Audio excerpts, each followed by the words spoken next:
संविधान को बचा लो, संविधान को बचा लो, संविधान को बचा लो।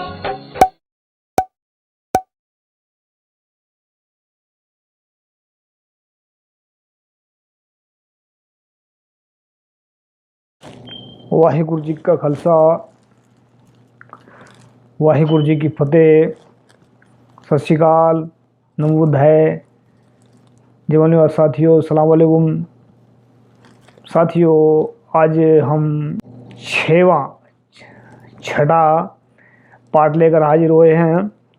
तो साथियों, हमने 5 पार्ट में जो बात की है उसमें कुछ किताब के ज़रिए बात की है आपसे, और कुछ उसमें हमने कुछ ऐड करने की कोशिश भी की है। तो सबसे महत्वपूर्ण जो विषय चल रहा है, इसमें हम अगर देखना चाहें तो जो इंसान को परेशान कर रहा है या नफ़रत फैल रही है, इसका क्या कारण है। तो हमने जो अंदाज़ा लगाया इसका, जो जात पात है, ये बहुत बड़ा षड्यंत्र है। और जात पात ने इंसान को खोखला कर दिया अंदर से, और जात पात ने ही इंसान को एक दूसरे का दुश्मन बना दिया। तो जात पात एक मानसिक बीमारी है। मैंने इस पर एक शेर लिखी है, मैं आपके साथ में इसको साझा करना चाहता हूँ। जात पात है परमाणु बम से भी खतरनाक, क्योंकि परमाणु बम तो इंसान को मारता है और जात पात इंसान की इंसानियत मार देती है। घमंड मार देता है इंसानियत की ऊंची जात वालों के अंदर से, और नीची जात वालों के अंदर से हीन भावना इंसानियत मार देती है। तो साथियों, ये जो घमंड की बात है, घमंड जो है इंसानियत मार देता है। जो अपने आप को ऊंची जात वाले कहते हैं, ब्राह्मण कहते हैं, क्षत्रिय कहते हैं, जो भी है, और जो जिनको नीची जात के बनाया ब्राह्मणों ने, उनके अंदर एक हीन भावना होती है। तो जब तक हीन भावना नहीं मरेगी तो इंसानियत नहीं जागेगी। तो इंसानियत उसकी हीन भावना मार देती है। तो दोनों के लिए ये जात पात बहुत खतरनाक है। तो दोनों को त्यागनी चाहिए, तभी इंसानियत इसके अंदर आएगी। और जब जिसके अंदर घमंड होगा वहाँ भी सच नहीं टिक पाएगा, और जिसके अंदर हीन भावना होगी वहाँ भी सच नहीं जा पाएगा। दोनों को त्यागना पड़ेगा, तभी वो सही रास्ते पर आ सकते हैं। तो हम जो बात कर रहे हैं जो छठा पार्ट है, ये पिछले जो पार्ट में हमने बात करी थी, इसमें सिंधु घाटी की बात बताई थी हमने। और इसमें जो है सिंधु घाटी सभ्यता, इंडस, इसमें बहुत सारे चित्र दे रखे हैं इन्होंने। मैं आपको दिखाना चाहूँगा सभी को। ये देखो, तो इसमें जो है सिंधु घाटी सभ्यता की विशेषताएं, व्यवस्थित व नियोजित नगर, पक्की सड़कें व नालियाँ। सिंधु घाटी की सभ्यता की बात कर रहे हैं। आज की डेट में देख लो, आज की सड़कें भी खराब हो रही हैं, सब कुछ खराब हुआ पड़ा है। ईंट निर्मित पक्के मकान, सार्वजनिक व सामूहिक जीवन, विकसित भाषा, लिपि व लेखन, धातुओं प्रयोग, कपड़ों व आभूषण का प्रयोग, कृषि व पशुपालन, कुटीर उद्योग, मुद्राओं का अध्ययन प्रयोग, अन्न व जल भंडारण, चित्र व मूर्ति कला, विदेशों से व्यापारिक संबंध। इसमें बहुत सारे कटे हैं। तो इसमें जो है जैसी आज स्थिति है, इससे 1000 गुना ज़्यादा अच्छी थी उस वक्त, क्योंकि जो इन्होंने बताई पक्की सड़कें और सारा कुछ था। जो आज देखो, कहीं भी देखो जाकर आप सभी देखें कि सड़कों के बीच में गड्ढे हैं बहुत तगड़े तगड़े। तो आज स्थिति उस तो भी बदतर ज़्यादा ख़राब है। तो इसमें जो बताए हैं, बहुत सारे चित्र दिए हैं। सार्वजनिक महानगर इसमें 1 नंबर पे है, प्राप्त आभूषण 2 नंबर, 3 मूर्तिकला 4 पे है पात्र गिलास व गिलास, मुद्रा में बैल 5वें नंबर पे, और विलुप्त चित्रलिपि ईंट निर्मित अवशेष 8 मूर्ति है। तो ये जो दिखा रखे हैं इसमें सारा कुछ है, ये जो चीज़ें हैं इसमें सारी कुछ दिखा रखा है, इसमें कहाँ से क्या था, और बहुत कुछ इसमें ऐसा ऐड किया उन्होंने जो हमने तो कभी देखा नहीं है, लेकिन आपने सभी देखा हो कहीं ना कहीं। तो ये जो सामाजिक व्यवस्था है उस वक्त क्या थी, राजतंत्र नहीं गणतंत्र व्यवस्था। जैसे आज गणतंत्र का संविधान के करके थोड़ा बहुत हुआ है, उस वक्त राजतंत्र नहीं था। आज राजतंत्र के ऊपर गणतंत्र के ऊपर राजतंत्र भारी है, और चारों तरफ मनुओं का बोलबाला है। समाजवादी समानतावादी समाज ऐसे उस वक्त वह था। आर्थिक संपन्नता व खुशहाली, स्त्री का महत्व व मान मर्यादा। किस वक्त की बात कर रहे हैं, सिंधु घाटी की, और सिंधु घाटी की सभ्यता की बात कर रहे हैं। स्त्री की मान मर्यादा उस वक्त कितनी थी, लेकिन आज क्या हालात हैं स्त्री के बारे में। आपने देखा होगा कि स्त्रियों को कितने बुरी हालात से गुजरना पड़ता है, और चारों तरफ बलात्कार हो रहे हैं। तो आज स्त्री की जो हालात हैं, जबकि गुरु नानक साहब ने जो है गुरबाणी के अंदर फरमा रखा है कि 100 की मंदा आखिए जित जम्मे राजान, कि वह स्त्री बुरी और गलत कैसे हो सकती है जिसके पेट से राजा महाराजा ने जन्म लिया है। तो ऐसा गुरु नानक साहब ने उसको बराबर का हक दिया है। गुरबाणी के अंदर ये शब्द मौजूद है। और इसमें जो शांति प्रिय व अहिंसक लोग, शांति प्रिय थे उस वक्त लोग, कोई हिंसा नहीं थी। जैसे आज मिनट मिनट बाद हिंसा भड़कती है। तो ये चल रहा है सारा कुछ। जब तक इनके जो शैतानों के हाथ में पावर रहेगी तब तक तो ऐसे ही चलता रहेगा। लेकिन कुछ समय आएगा, बहुत जल्दी बदलेगा समय। तो जिस वक्त एक खालसे का राज, बेगमपुरा राज, और ऐसा राज होगा जिसमें हिंसा नहीं होगी, अहिंसक लोग होंगे और सभी सुख शांति से रह सकेंगे, ऐसा राज बेगमपुरा राज होगा। बामसिप के जरिए उसको लेकर आ रहे हैं। तो बहुत जल्दी वाहिगुरु की कृपा से ऐसा सच्चाई का राज सिर्फ हमारी कोशिश करने से नहीं होगा, आप भी कोशिश करें तभी ये संभव हो सकता है। प्रकृति व पशु प्रेमी, मातृ प्रधान परिवार व समाज। तो ये आर्य जिस वक्त भारत के अंदर आए उस वक्त जो है इसमें थोड़ा बड़ा खुलासा होगा। 4000 साल पहले भारत में आर्य की घुसपैठ दिशा दरा खैबर से आए हैं। इसमें सारा कुछ दिया है, देखो चित्र में दे रखा है इसमें कैसे कैसे घुसपैठ कहाँ से, इसमें जो है देख तो आप देख सकते हो उसको। तो दरा खैबर से ये आर्यों का तकरीबन 4000 साल पहले इनका घुसपैठ हुआ है भारत के अंदर। और जो इनकी जो तीर जो इनके जो औजार लेकर आए थे, देखो इनके जो त्रिशूल हैं ये सारे के सारे इनके आज भी इनके पास मौजूद हैं।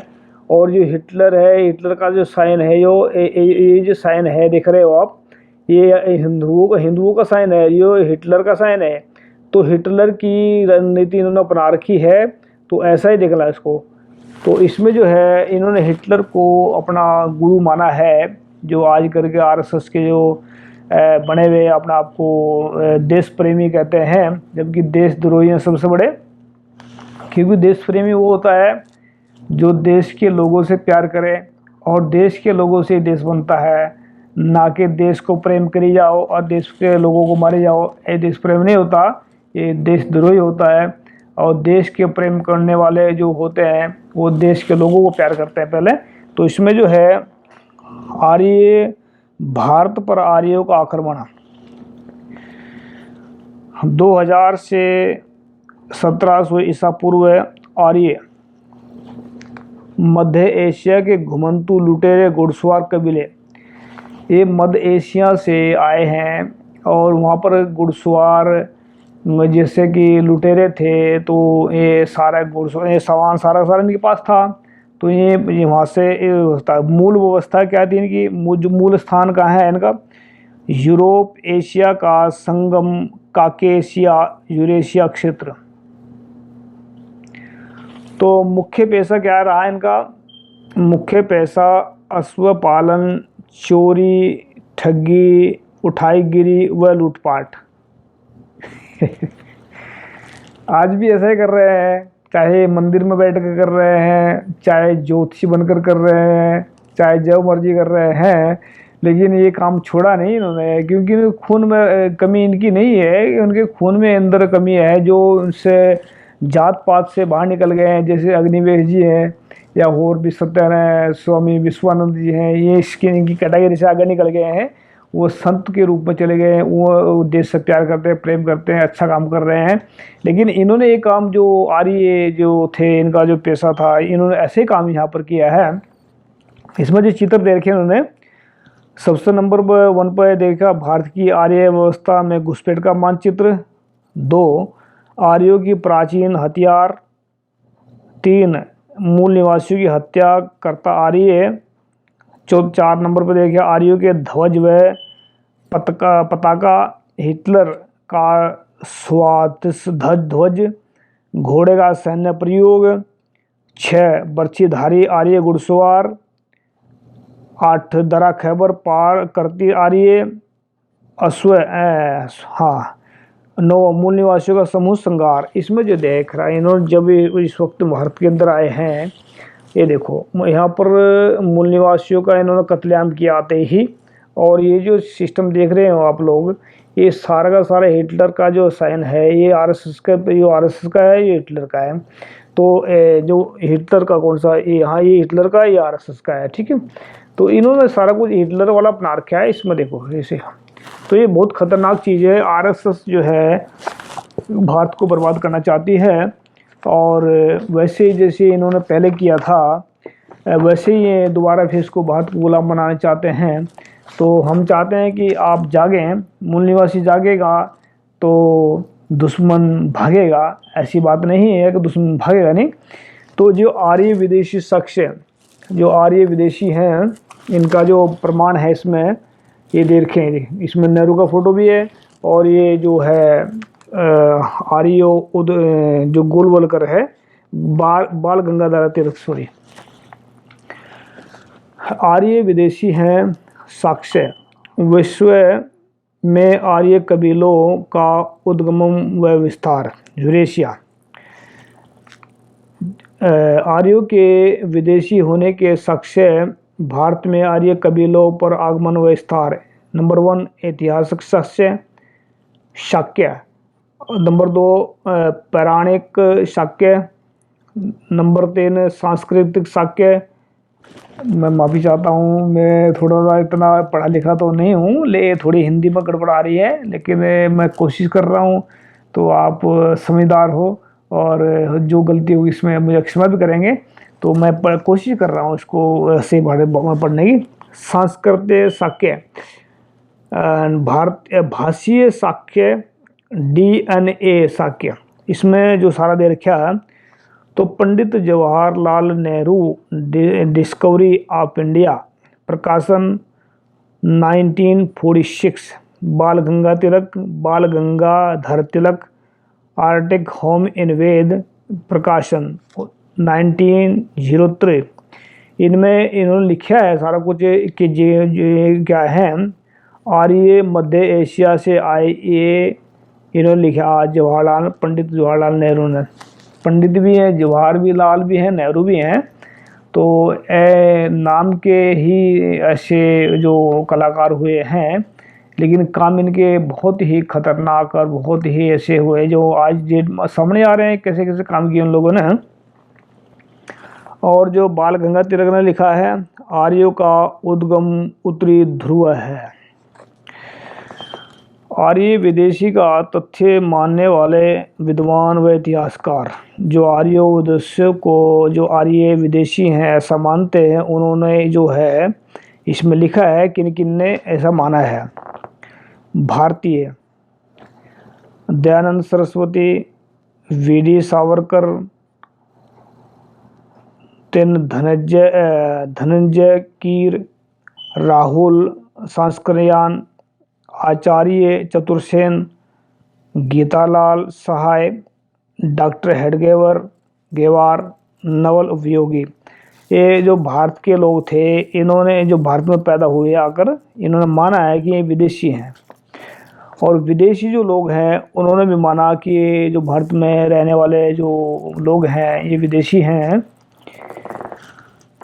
Friedrich Max Muller, H.G. Wells, Annie Besant, sir William Jones, Helena Blavatsky, Arthur de Gobineau, Voltaire, professor Richard बुलिंट।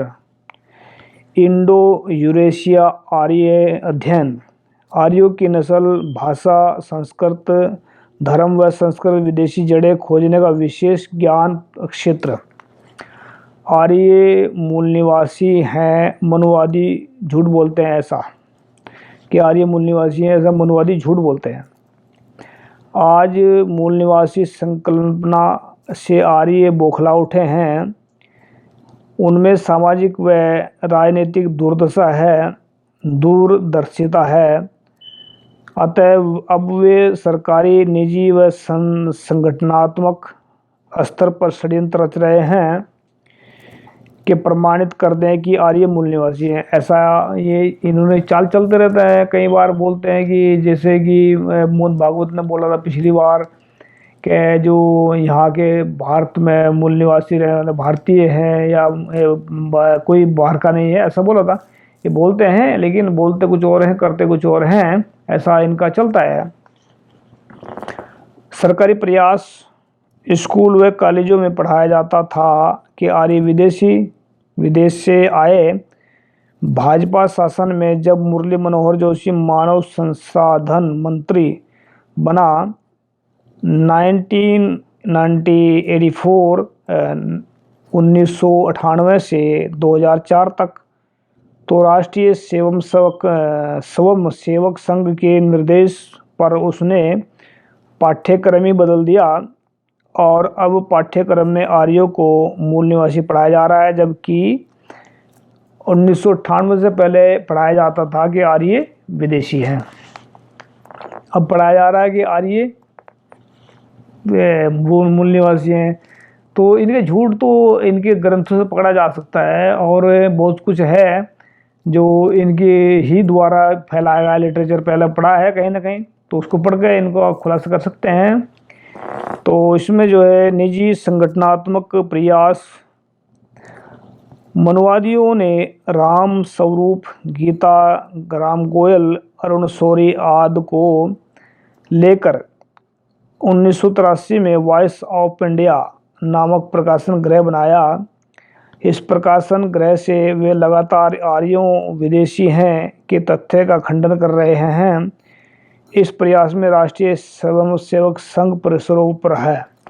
तो इन्होंने जो अभी मीडिया में चल रहा है, सारा कुछ चलता है, तो ऐसा चलता रहता है इन लोगों का कि जो आर्य विदेशी हैं और इनको साबित करने के लिए कि विदेशी से नहीं ये देशी हैं, ऐसा बोलने में ही चलता रहता है इनका। तो ऐसा बिल्कुल बहुत सारा इसमें दे रखा है, तो इसे देख सकते हो उधर। और आया जो पार्ट है दूसरा इसमें जो चल रहा है, इसमें ये देखो, आर्य अनार्य संघर्ष, देवासुर संग्राम।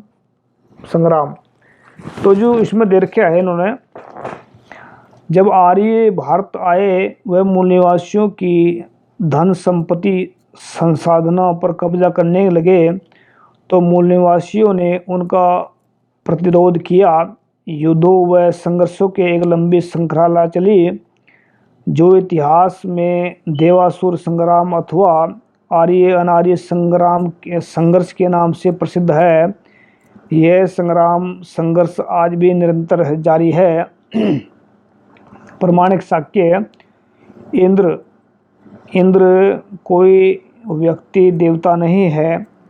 ये उपाधि थी जो आर्यों के मुखिया शासक सेनापति को मिलती थी। उसका मुख्य कार्य मूल निवासियों से आर्यों की रक्षा करना तथा मूल निवासियों का संहार करना होता था। विवश आर्य प्रजा रक्षा के बदले में चुपचाप उसकी स्वतंत्रता व अत्याचार झेलती थी।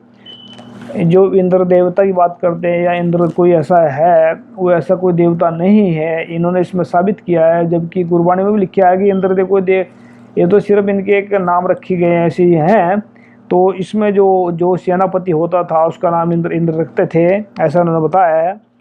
तो ग्रंथों के साक्ष्य और इसमें जो है, हे अग्नि तुम शत्रु सैन्य हराओ, शत्रुओं को चीर डालो, तुम किसी के द्वारा रोके नहीं जा सकते। यजुर्वेद 1:9।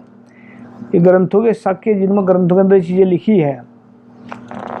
हे इंद्र तुम राक्षसों को नष्ट करो, शत्रुओं को युद्ध में नष्ट करो, बाधकों का सिर फोड़ो, हमारी हानि करने वाले शत्रुओं को मार डालो, हमसे लड़ने वालों को मारो। सामवेद में लिखा है। हे स्वप तुम शत्रुओं को नष्ट करने वाले हो, हमारे शत्रुओं को नष्ट कर दो। यजुर्वेद। हे पुरुषों तुम शत्रुओं सेनाओं पर टूट पड़ो, तुम्हारी अवश्य विजय होगी। इंद्र तुम्हें विजय सुख प्राप्त कराए। यजुर्वेद। हे इंद्र तुमने अपनी शक्ति से असुरों को नष्ट किया। इंद्र बार बार इंद्र आ रहा है, इसमें ध्यान रखना इस बात का। बार बार इंद्र आने का मतलब है कि जो सेनापति होता था उसका नाम इंद्र था। और इंद्र कोई राजा कोई ऐसा नहीं था, सेनापति का नाम है जो आज देवता करके पूजा जा रहा है। हे इंद्र तुमने अपनी शक्ति से असुरों को नष्ट किया और इनके द्वारा अवरुद्ध जल स्रोतों को खोल दिया। सामवेद। हे इंद्र तुमने दुर्गा को तोड़कर, दुर्गा तो उनका माता है, इनकी माता है। हे इंद्र तुमने दुर्गा को तोड़कर दस्युओं को छिन्न भिन्न किया, वह देवों को निंदक का शस्त्र नीचे किया। ऋग्वेद। हे इंद्र तुमने गुरु पुरु व विवोदास के लिए शत्रु के दुर्गों का तोड़ा। दुर्गों का शब्द है, कुछ ही उसमें समझ आ रहे। दुर्गों को तोड़ा, वह अपने तेज से अस्तित्व को महान बना दिया तथा अंबर को पर्वत से नीचे गिरा दिया। ऋग्वेद। हे अग्नि हमें धन दो, हमारी सेनाओं को छिन्न भिन्न करे, शत्रुओं के अन्न भंडार हमें प्राप्त कराए। यजुर्वेद। हे प्रचंड योद्धा इंद्र तुम सहस्त्रों प्रकार के भीषण युद्ध में अपने रक्षा साधनों पर हमारी रक्षा करो। ऋग्वेद। तो इसमें ऋग्वेद और यजुर्वेद सामवेद में अलग अलग इसमें लिखे गए हैं। तो इतनी लंबी तो उम्र होती नहीं इंसान की। तो इसका मतलब ये है कि जो थे सेनापति, उसी का नाम एक जो रखा जाता था जो है इंद्र। तो जो ये संघर्ष विवरण किसी अन्य लोक संसार व अंतरिक्ष का नहीं बल्कि इसी धरती इसी देश का है, ये काल्पनिक भी नहीं है। नामकरण में जो हुआ वह शास्त्रों में लिखा। इससे पढ़ने से पहले मैं आपको एक चीज़ दिखाना चाहता हूँ, जिससे कि इस शिव जी का नाम लेते हैं, शंकर है, बाली है, रावण है। इनके बारे में ये मूल निवासी शासक थे जिनको ये रावण को जलाते हैं और बाली को भी मार देते हैं। इसमें रामायण में देखा होगा आपने। तो ये मूल निवासी शासक इस किताब के जरिए मान रहे हैं, ऐसे इन्होंने लिखा है इसमें देखो। तो इसमें लिखा है इन्होंने, आर्यों की आजीविका की ललित कलाएं, आपका धन संपत्ति संसाधन लेने के लिए उपाय। चोरी, आर्यों जैसे आर्य ठगते हैं लोगों को, तो इन्होंने बताया कि चोरी, ठगी, डकैती। चोरी कैसे करते हैं? आपके अज्ञान में आपके ज्ञान में आपका धन लेना, अज्ञान से धन लेना। ठगी, आपके ज्ञान में छल से धन लेना। डकैती, आपके ज्ञान में बल से धन लेना। ये अतीत में भी थी और आज भी है, सोचिए, ज़रा सोचिए।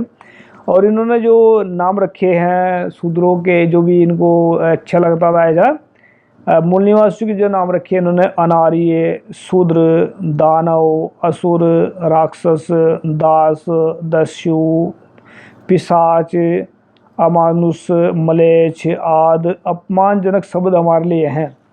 यानी कि जो राक्षस की बात करते हैं, अगर राक्षस मारे गए थे, राक्षस जिंदे आज भी हैं हमारे जैसे और आपके जैसे जो मूल निवासी हैं वो राक्षस ही हैं इनके लिए। कि अगर नहीं यकीन है तो अपनी जन्म कुंडली चेक करें और उनमें राक्षस लिखा हुआ है तो उनके लिए आज भी आप राक्षस हो। तो जो है दानव कोई मरे नहीं, वो दानव आज भी हैं। तो इनका मतलब है जो जैसे कि इंदिरा गांधी ने दरबार साहब पर अटैक करके संत जरनैल सिंह भिंडरावाले को शहीद किया, तो इन्होंने क्या किया, उसको इंदिरा को दुर्गा का अवतार कहा और संत भिंडरावाले को राक्षस कहा। तो इसका मतलब है जो मूल निवासियों का सर्वनाश करेगा उसको ये राक्षस, उसको ये अवतार कहते हैं, देवता बना देते हैं। और जो मूल निवासी मरते हैं उनको राक्षस बना देते हैं। जो उनका टक्कर लेता है इनके सामने उसको राक्षस बनाते हैं, जैसे रावण को राक्षस बनाया और बहुत सारा ऐसा चलता है इनका। अपने लिए नाम रखे इन्होंने आर्य, देव, देवता, ब्रज, विप्र, विप्र भी रखे इन्होंने अपना नाम। विप्र गुरु नानक साहब भी कहते हैं कई बार इन्होंने। दिग्गज, कुमार, श्रेष्ठ, राजन, भद्र, सज्जन, वीर, गंधर्व आदि सम्मानजनक शब्द अपने लिए। पुरोहित, धार्मिक ठगी, घूस, प्रशासन व वैट राजनीतिक ठगी है। तो आज भी जारी है दोस्तों। ये हमारा छठा पार्ट पूरा हुआ। आप इसे देखें और सोचें और कमेंट भी करें हमारा काम आपको कैसा लगा। हम सही काम कर रहे हैं तो प्लीज़ वीडियो को शेयर करें। और आने वाले वक्त में हम आपको 7वें पार्ट में हाजिर होंगे, मिलेंगे। तो देखते रहें वॉइस ऑफ खालसा टीवी।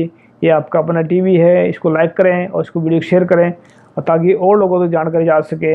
हमारा प्रयास है कुछ करने का, कुछ करें, आपसे भी कुछ उम्मीद रखते हैं कि आप भी कुछ करेंगे। तो देखते रहें वॉइस ऑफ खालसा। वाहिगुरु जी का खालसा, वाहिगुरु जी की फतेह। अस्सलाम वालेकुम, सत श्री अकाल।